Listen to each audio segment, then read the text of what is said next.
In this video, we'll guide you through the process of creating a new course and taking ownership of an existing course. Let's get started. First, sign into your WeVersity Coach account. Once you're signed in, go to your dashboard and open the My Courses section. Here, you'll find the option to create a new course.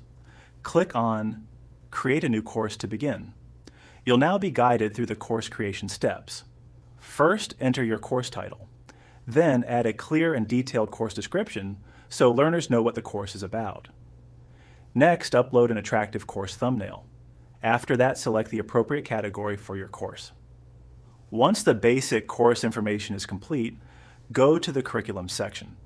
Here you can start adding the content of your course. First, add the curriculum title, then create your first lesson and add the lesson content. Continue adding your lessons and course content to build your complete curriculum. Once you have added all the required information and course content, you can save or submit your course. Now let's see how you can take ownership of an existing course. If the course already exists on WeVersity, open the course and select Take Ownership. A form will appear where you need to provide the required information.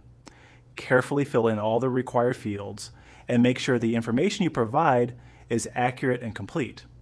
Once you have reviewed the form and everything looks correct, click Submit.